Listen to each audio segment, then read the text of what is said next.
한 해의 마지막 주일 그리고 마지막 오후 예배 시간에 어떤 말씀을 준비할까라고 하는 묵상 속에서 주님께서 저에게 주신 메시지는 다시 시작할 용기를 부여하면 좋겠다는 그런 메시지를 주셔서 그에 합당한 본문의 말씀이 뭘까라고 계속 묵상하는 가운데 스가랴서를 주님께서 주셔서 오늘 본문의 말씀으로 삼았습니다. 오늘 주신 주의 본문의 말씀은 스가랴 1장 16절에서 17절 말씀이 되겠습니다. 다 함께 한 목소리로 합독하도록 하겠습니다. 자, 시작. 그러므로 여호와가 이처럼 말하노라. 내가 불쌍히 여김으로 예루살렘에 들어왔은즉 내 집이 그 가운데 건축되리니 예루살렘 위에 목줄이 쳐지리라. 만군의 여호와의 말이니라. 그가 다시 외쳐 이르기를 만군의 여호와의 말씀에 나의 성읍들이 넘치도록 다시 풍부할 것이라. 여호와가 다시 시온을 위로하며 다시 예루살렘을 택하리라 하라 하니라. 아멘. 다시 시작할 용기를 가지시는 우리 모든 교우들 되시기 바랍니다.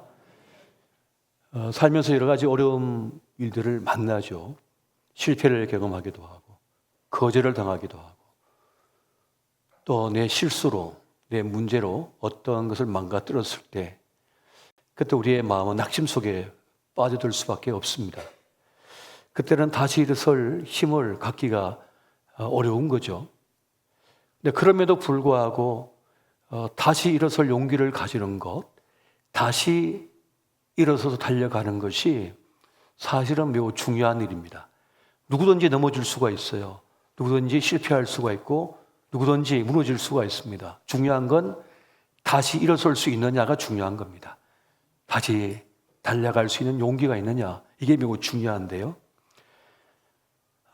나치 멸절 수용소에서 살아난 한나 아렌트가 있습니다. 그가 그런 말을 했어요. 다시 시작할 수 있는 능력이야말로 인간이 가진 최상의 능력이다. 다시 시작할 수 있는가? 그녀는 멸절 수용소에서 다 잃었습니다. 모든 걸 다 잃었습니다. 건강도, 사랑도, 인생도, 가족도, 재산도 다 잃었습니다. 그 멸절 수용소, 나치 수용소에서 살아남았는데 아무도 없는 거예요. 그런데 거기서 그는 그 모든 고통과 아픔, 절망, 그 끊어진 자리에 다시 일어섭니다. 그리고 그는 위대한 사역자가 되죠. 언론가가 됩니다. 그가 써내는 글마다 많은 사람이 도전받고 감명받고 삶이 희망을 얻었어요. 그래서 그는 다시 일어서 달리는, 시작할 수 있는 그 능력이야말로 인간이 가진 최상의 능력이라는 그런 말을 했던 것입니다. 사실 다시 시작한 일은 쉬운 것이 아니죠. 왜냐하면 이것이 성공할 수 있을까? 나 괜찮을까라고 하는 두려움이 그를 휩싸기 때문에 그렇습니다. 실패나 좌절을 경험한 모든 사람이 경험하는 공포인 것이죠. 마치 내 한쪽 날개가 꺾여버렸는데 다시 날 수가 있는가라고 하는 그런 생각 가짐과 똑같은 것입니다. 그런데 그럼에도 불구하고 다시 시작할 수 있게 되는 것, 그것이 은혜라고 성경은 우리에게 말씀해 주고 있는 것입니다. 다시 시작할 수 있다는 그 생각을 품는 것 자체가 무엇인가 하면 내가 아직 살아있다는 거거든요. 나는 아직 존재하고 있다는 그것을 증명하는 것입니다. 우리는 내가 지금 살아있다고 하는 것을 가볍게 여겨서는 안 됩니다. 내가 살아있기 때문에 다시 시작할 수 있는 것이고 다시 달려갈 수가 있는 것입니다. 생명이 있기 때문에 가능한 것이죠. 그래서 위대한 캐츠비를 쓴 작가 프랜시스코 피츠렐드는 그런 말을 해요. 생명력이란 살아남는 능력만을 의미하는 것이 아니라 새로 시작하는 능력이기도 하다. 살아있다는 것, 그 자체가 중요한 이유가 뭐냐면 그것은 다시 시작할 수 있게 만든다는 것입니다. 끝은 뭡니까? 그것은 끝이 아니라 사실은 새로운 시작을 말하는 것이거든요. 끝이기 때문에 새로운 걸 시작할 수가 있는 거예요. 끝나는 곳에서 우리는 새로운 시작할 수 있는 것이고, 새로운 만남을 가질 수 있는 것이고, 새로운 도전을 할 수가 있는 것입니다. 이별의 아픔과 함께 새로운 만남을 허락하시는 것이 하나님의 은혜입니다.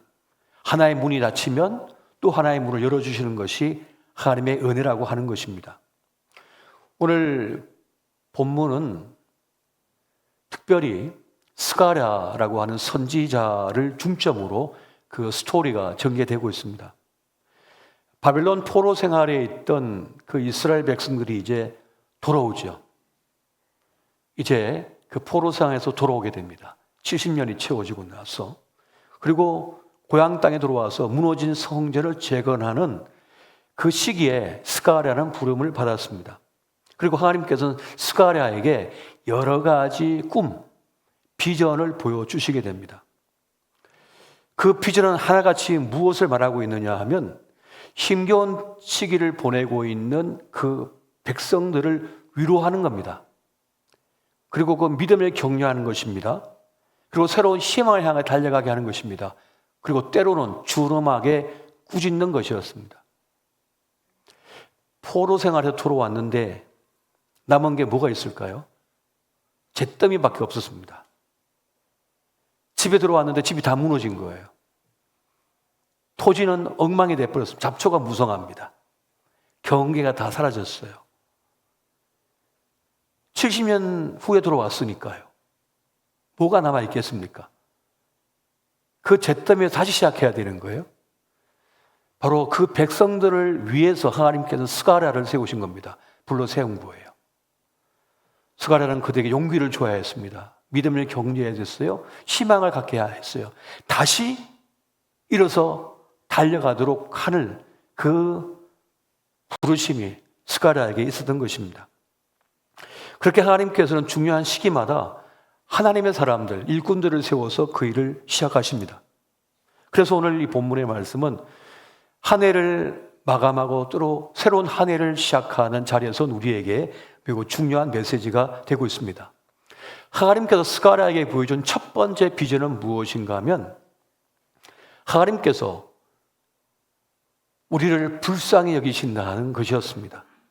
불쌍히 여기셔서 다시 하나님의 집을 세우게 하셨다고 말씀합니다. 그리고 그것은 전적인 하나님의 의지라고 말합니다. 우리를 불쌍히 여기셔서 하나님의 집을 다시 세운다는 거예요. 성전을, 교회를 다시 세우신다는 것을 말씀하는 겁니다. 두 번째 비전은 뭐냐면 하나님께서 이스라엘 백성을 괴롭혔던 그 교만한 열강을 그 뿔을 꺾으신다는 겁니다. 그들을 꺾어버리신다는 것을 보여주어요. 세 번째는 뭐냐면 하나님께서 불성벽이 되어서 내 백성을 지킬 것이다, 보호할 것이다 라고 하는 비전을 보여줍니다. 그리고 네 번째와 다섯 번째 비전은 뭐냐면 그렇게 그 백성들을 이끌어갈 하나님의 영적인 지도자를 세우신다는 것을 말씀해 주고 있습니다. 스가랴 4장 11절부터 14절 말씀까지 보면 두 그루의 감람나무가 등장하는데요. 우리 같이 한번 읽어보겠습니다. 시작. 내가 그에게 물어 이르되 등잔대 좌우에 두 감람나무는 무슨 뜻이니까 하고 다시 그에게 물어 이르되 금기름을 흘리는 두 금감 옆에 있는 이 감람나무 두 가지는 무슨 뜻이니까 하니 그가 내게 대답하 이르되 내가 이것이 무엇인지 알지 못하느냐 하는지라. 내가 대답하되 내 주여 알지 못하나이다 하니 이르되 이는 기름 부음 받은 자 둘이니 온 세상에 주 앞에 서 있는 자니라 하더라. 아멘. 두 감람나무는 하나님께서 세우신 리더를 말하는 겁니다. 하나님의 종을 말하는 거예요. 왕정시대가 무너졌잖아요. 왕이 세대가 끝났잖아요. 70년 뒤에 돌아오니까 이스라엘 백성들을 지키고 보호하고 이끌기 위해서 하나님의 사람들을 세웠다는 겁니다. 이거 두 감람나무라는 거예요.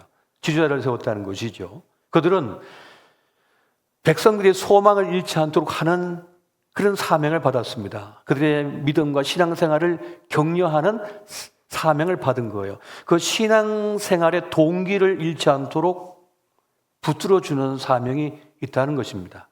오늘날 우리 교회에 직분자들이 계십니다. 리더가 있어요. 리더의 사명은 뭡니까? 우리 믿음의 공동체가 믿음을 잃지 않도록 격려하는 겁니다. 믿음을 격려하는 겁니다. 신앙생활을 격려하는 겁니다. 돌봐주는 겁니다. 하나님을 상실하지 않도록 붙들어주는 겁니다.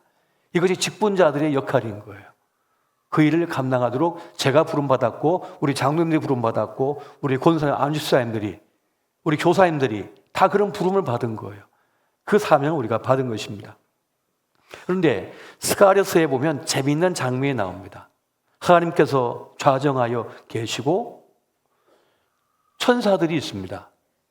그리고 그 앞에 대제사장 요수아가 서고요. 한편은 사단 마귀가 딱 서 있습니다. 마치 욥기에서 사단이가 와가지고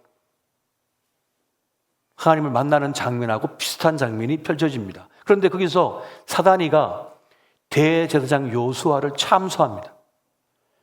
근데 스가랴가 딱 보니까 그 참소하는 말이 틀리지가 않아요. 다 맞는 말입니다. 스가랴가 딱 보니까 요수아 대제사장이 옷을 입고 있는데 옷이 더럽혀졌어요. 더러워요. 인분으로 가득 찼어요. 그래서 냄새가 코를 찌릅니다. 이거 뭘 말하냐면 그의 행실이 거룩하지 않다는 겁니다. 죄가 많다는 거예요. 허물이 많다는 거예요. 그러니까 사단이가 참소하는 거죠. 그 참소가 틀리지 않다는 겁니다. 스가랴 3장 1절부터 3절 말씀 보면 이렇습니다. 대제사장 요수아는 여호와의 천사 앞에 섰고 사단은 그의 오른쪽에 서서 그를 대적하는 것을 여호와께서 내게 보이시니라. 여호와께서 사단에게 이르시되 사단아 여호와께서 너를 책망하노라. 예루살렘을 택한 여호와께서 너를 책망하노라. 이런 불에서 꺼낸 그슬린 나무가 아니냐 하실 때에 요수아가 더러운 옷을 입고 천사 앞에 서 있는지라.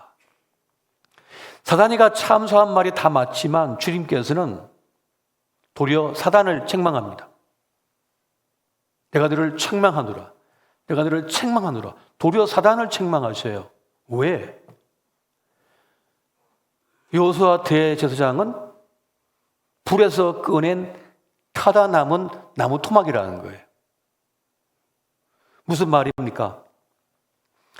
부족함이 많지만은 하나님께서는 그를 쓰신다는 것입니다.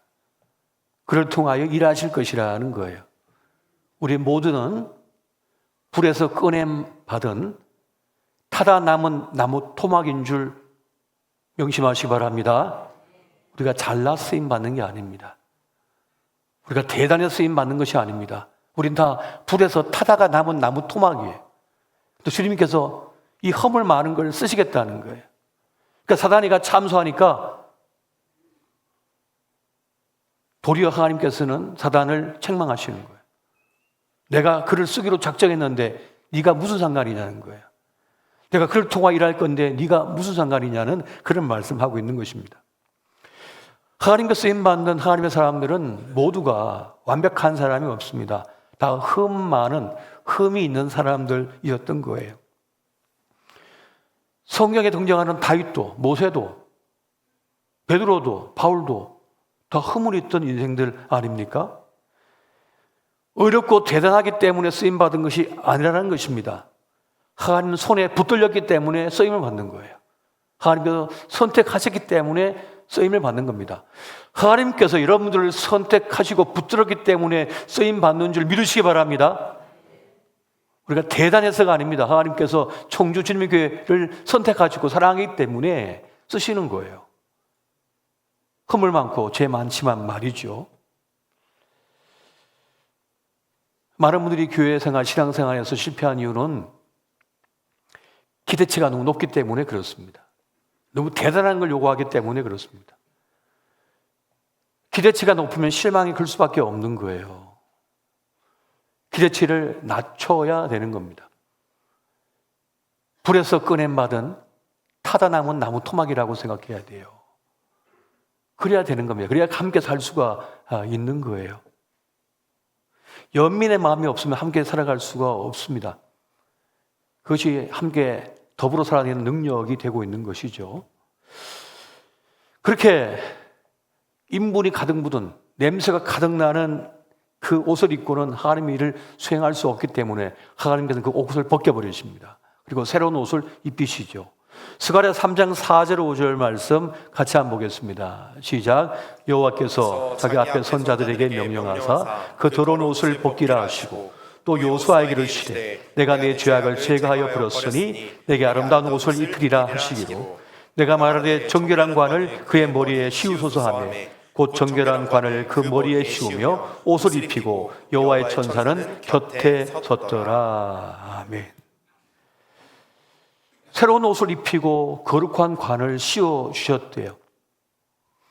이 거룩한 관, 그 의로운 옷은 무거운 책임을 말하는 것이 특권이 아닙니다. 직분은 특권이 아닙니다. 직분은 책임감인 거예요. 이것을 우리가 반드시 기억해야 합니다. 그리고 거기서 더 나아가서 하나님의 비전을 말씀하죠. 스가랴 3장 10절 말씀 같이 보겠습니다. 자, 시작. 만군의 여호와가 말하노라. 그날에 너희가 각각 포도나무와 무화과 나무 아래로 서로 초대하리라 하셨느니라. 아멘. 스가랴에게 주신 비전은 우리만 번영하고 우리만 성공하는 것이 아니라, 우리만 구원받는 것이 아니라 다른 이들을 초대해야 된다는 거예요. 그 무화과 나무와 감람나무 아래에 그 풍성함 속에 다른 영혼들도, 다른 사람들 초대해서 그 천국 잔치를 누리게 하라는 그런 비전을 지금 주고 계시는 것입니다.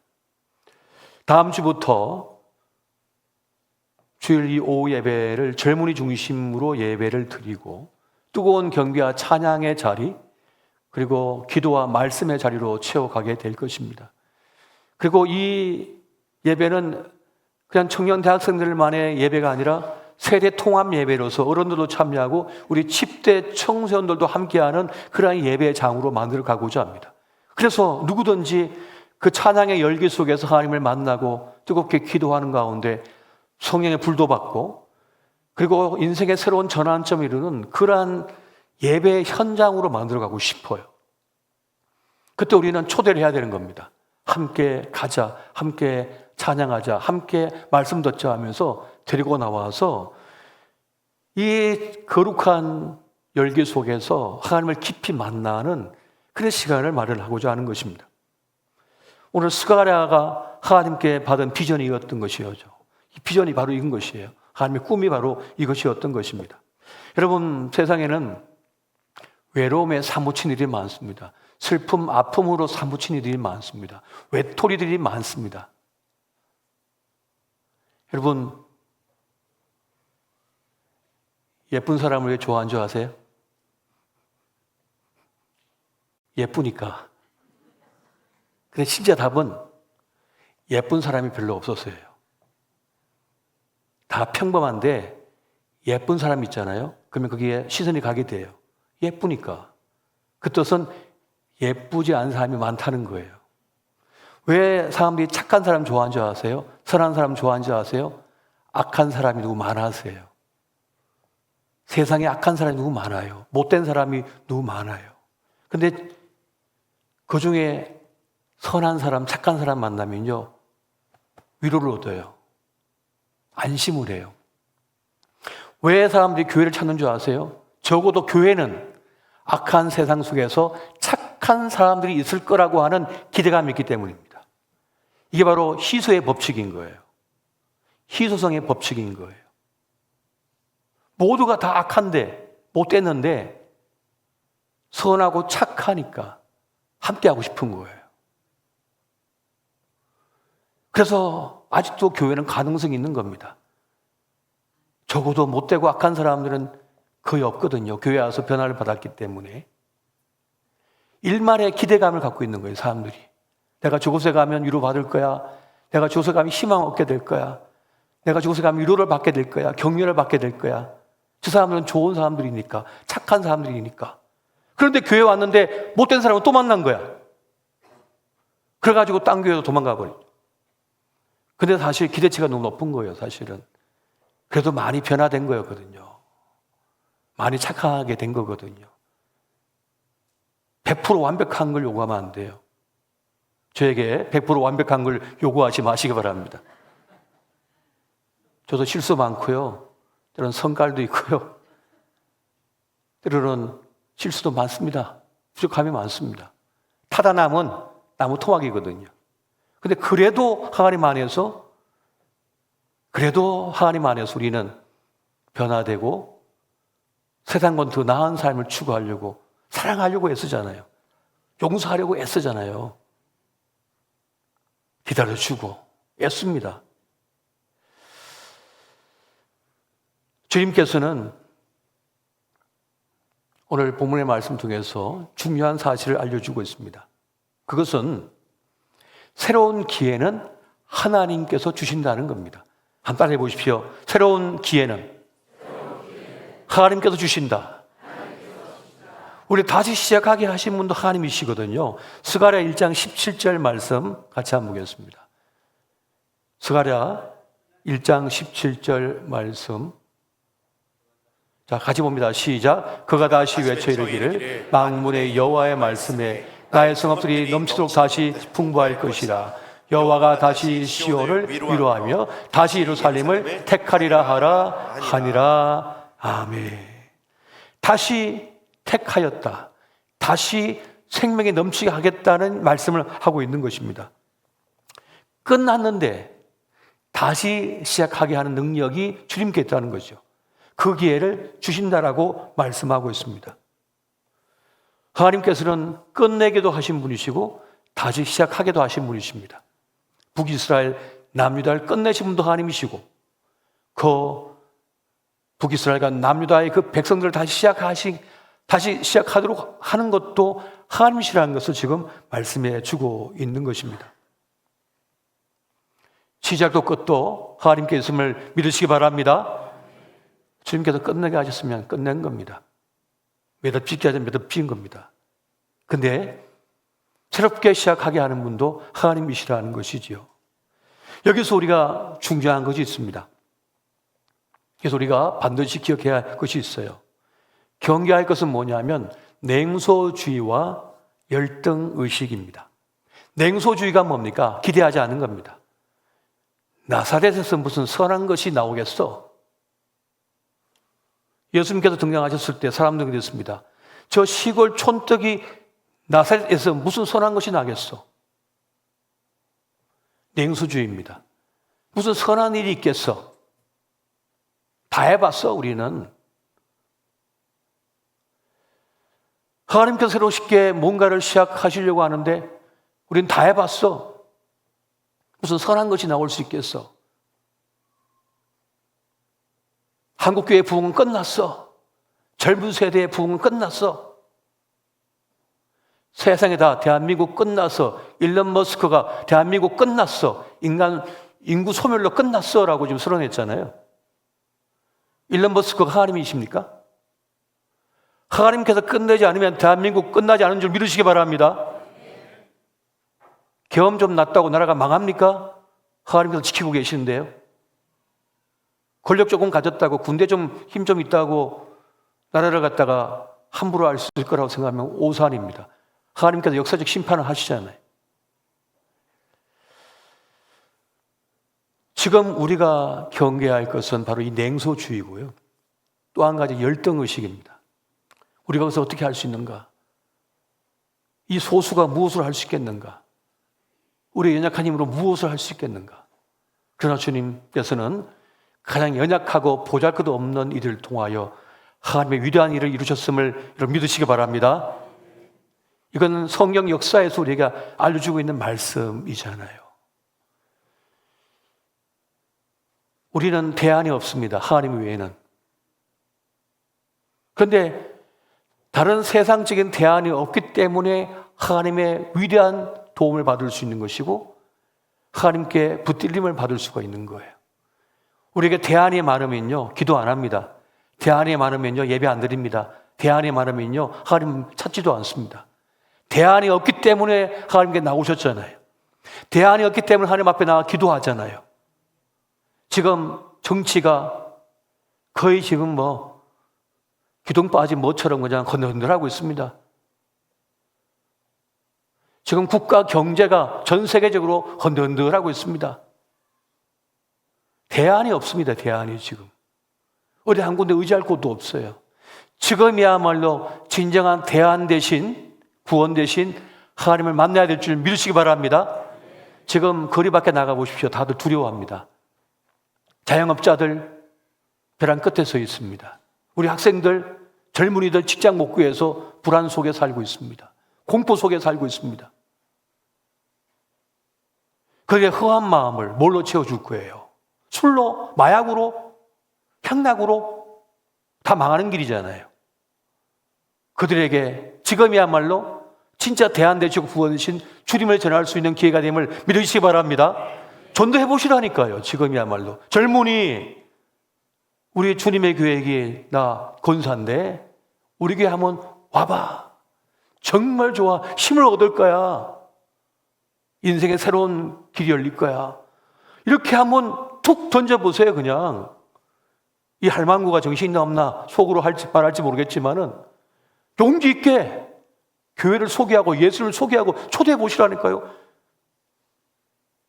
왜 그런 말을 못하는 거예요? 그렇게 해서 초대하는 거예요. 왜? 그의 마음이 지금 허하거든요. 마음이 무너져 버렸거든요. 의지할 곳이 없거든요. 대안이 없거든요. 그래서 믿음의 열등의식에서 벗어나야 돼요. 냉소주의 열등의식에 벗어나가고 도전하는 겁니다. 도전하는 거예요. 이것이 오늘 우리에게 필요한 것입니다. 지금 우리가 해야 할 것은 무엇입니까? 하나님 앞에 나가 신을 벗는 일입니다. 여호와 하나님께서 모세에게 말씀했습니다. 네가 선 자리는 거룩하니 네 신을 벗어라. 얼마 전까지 늘 양떼 몰고 왔다 갔다 하던 길이에요. 그냥 평범한 길이에요. 그럼 뭐 대단합니까? 그런데 주님께서 임재하시니 그 땅은 거룩하게 된 거예요. 그래서 네 신을 벗으라고 하죠. 이 신이 뭡니까? 이 신발이 뭘 뜻하는 것입니까? 내가 그동안 경험했던 거, 내가 경험했던 영광, 내가 경험했던 모든 실패, 아픔, 그 모든 걸 다 벗어버리래요. 그 과거의 모든 것을 벗어버리래요. 벗어버리고 주님 앞에 서라는 거죠. 왕궁의 모세가 아닙니다. 광야의 모세가 아닙니다. 이제는 그 모든 걸 벗어버리라는 거예요. 벗어버리고 주님 앞에 서라고 말씀하고 있습니다. 그리고 뭡니까? 맨발로 섰을 때 주님께서 신겨주신 그 신발 신고 나가는 거죠. 이제는 새로움의 길, 다시 시작하는 그 길로 주님께서 이끌고 계시는 것입니다. 이제 주님께서 주신 신발을 신는 그 사람은 어떤 사람입니까? 이제는 주님께 완전히 속한 사람이죠. 하나님의 사람이 된 거예요. 하나님의 사람으로 이제 살아가게 된다는 것입니다.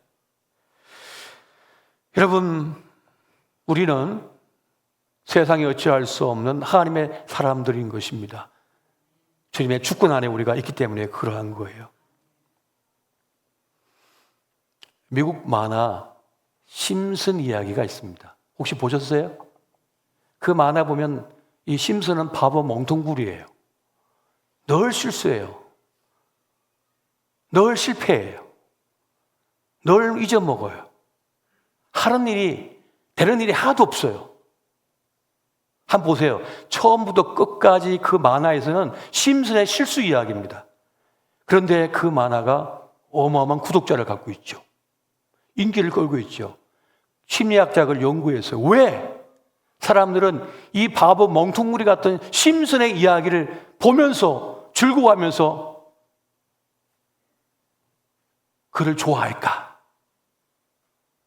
심슨은요, 가족을 포기하지 않습니다. 남편으로서, 아버지로서, 가장으로의 책임감을 가지고 매일마다 실수하고 매일마다 바보 같은 행동하고 매일마다 실패하지만은 가족을 향한 뜨거운 사랑을 포기한 적이 없습니다. 그 책임감이 많은 사람들에게 위로를 느끼게 하는 거예요. 바보 같지만 실패 많이 하지만 늘 멍텅구리지만은 가족을 향한 뜨거운 사랑을 포기한 적이 없거든요. 그 열정, 패션, 그 사랑이 사람의 마음을 움직일 거예요. 저는 오늘 여러분에게 책임감이라고 하는 것을 말씀드리고 싶습니다. 정말 중요한 덕목은 우리 인생에서 책임감이에요. 아버지로서의 책임감, 어머니로서의 책임감, 자식으로서의 책임감, 직분자로서의 책임감, 공직자면 공직자로서 나라에 대한 책임감, 목회자라면 교회에 대한 책임감, 장로님이라면 교회에 대한 책임감. 이 책임감이 중요한 거예요. 이걸 일치하는 것이 정말 중요한 것입니다. 다시 시작하게 하나님은 거기서 나오는 겁니다. 난 누구인가? 난 어디에 선 사람인가? 어떤 부름을 받았는가? 그 책임 의식을 갖고 있는 사람은 무너지지 않습니다.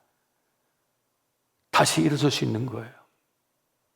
그래서 그 전쟁의 잿더미 포성이 울려 퍼진 중에도 자식을 살리겠다고 가슴에 끌어안고 포탄을 맞아가면서 구사일생 피난 내려와서 저 부산 앞바다에서 쓰레기통을 뒤져서 국을 끓여서 자식을 먹이고 살려내고 하잖아요.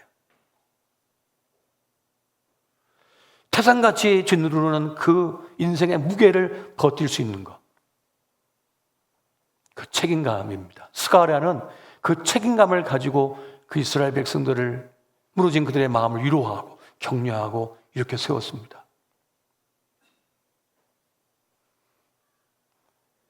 오늘 우리는 교회에 대한 책임감을 가지고, 나라에 대한 책임감을 가지고 살아낼 수 있어야 합니다. 그리고 한 가지 더 덧붙인다면, 여러분, 다시 시작하게 하나님은 기도에서 또한 나옵니다. 예수님은 공생의 사역을 시작할 때 기도로 시작하셨습니다. 기도로 출발하신 거예요. 기도는 시작하게 하는 힘이 되고 있는 것입니다. 기도하면요, 가슴이 뜨거워집니다. 기도하면요, 내 속에 열정이 가득 차버립니다. 기도하면요, 냉소주의와 열등의식과 패배의식에서 벗어나게 됩니다. 기도하면 뜨거워지거든요. 성령께서 나를 사로잡아 버리거든요. 에스더가 목숨 걸고 왕 앞에 나아갔습니다. 안 부른 지가 벌써 여러 달인데, 그 모를 내밀지 않으면 죽임을 당하는데 에스더는 금식하며 기도하며 나아갑니다. 죽으면 죽으리라 하고, 그 패션, 열정이 그에게 넘쳤던 거예요.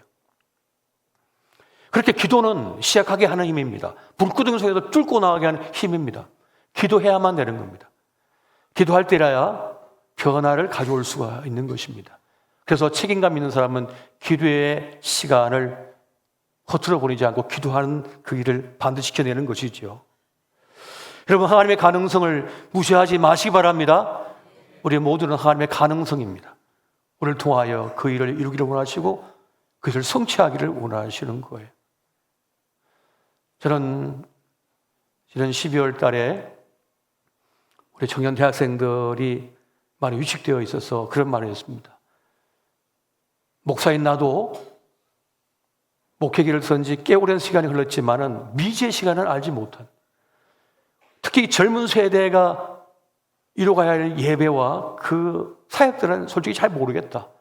함께 고민해보자. 함께 이 길을 걸어가보자. 함께 우리 애써보자. 내가 뒤에서 밀어줄게. 우리 함께 해보자. 그래서 이 젊은이가 주도하는 예배를 한번 만들어 봐라.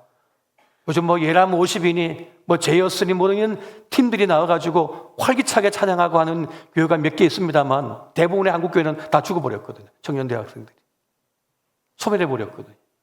그렇지만 우리 교회가 미약하지만은 다시 한번 이렇게 세보자, 한번 나아가보자라고 하면서 그런 고민 속에서 지금 이렇게 이 오후 예배, 2시 예배를 만들어 가려고 합니다. 하나님께서 어떻게 여실지는 모르겠어요. 그러나 우리는 다시 시작할 용기를 가지고 나아가야만 합니다. 주님께서 어떻게 인도하실지는 잘 모르겠어요, 진짜로. 그러나 하나님께서 우리를 통하여 일하실 줄 믿습니다. 그 은혜가 함께 하시기를 우리 주 예수 그리스도 이름으로 축원드립니다.